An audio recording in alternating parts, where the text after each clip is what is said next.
والد ہیں وہ طے کر لیتے ہیں، اور بیٹیاں اس پہ خوش ہوتی ہیں کیونکہ والد پر اعتماد ہوتا ہے کہ انہوں نے ہمارے مفاد میں ہی سوچا ہوگا، تو اس لیے باپ بھی طے کر لے اور لڑکی اس پہ راضی ہو تو بھی ٹھیک ہے۔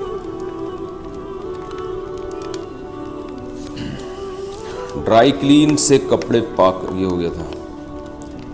گوشت پکاتے وقت ہڈی سے خون نکلنا، یہ مسز وقاص لاہور سے پوچھتی ہیں، جب ہم گوشت پکا رہے ہوتے ہیں تو کبھی ہڈیوں سے خون نکلنے لگتا ہے اور وہ خون ہانڈی کے اندر ہی چلا جاتا ہے، کیا اس سے کھانے کے حلال حرام ہونے میں کوئی فرق پڑتا ہے یا نہیں؟ دیکھیے قرآن مجید نے جو خون کو نجس قرار دیا تو دم مسفوح کو، او دم مسفوحا او فسقا اہل لغیر اللہ بھی، کہ وہ خون جو بہتا ہوا ہو،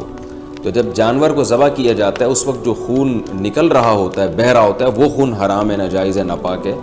گوشت یا ہڈی کے ساتھ جو خون لگا رہ جاتا ہے وہ پاک ہے۔ تو لہذا جب جانور حلال ہو گیا، آپ گوشت گھر میں لے کر آئے، ہڈیاں لے کر آئے، گوشت جو بھی آپ خرید کے لائے، تو اس میں اگر بلڈ نکل رہا ہے تو وہ جائز ہے، اس میں کوئی گناہ نہیں ہے۔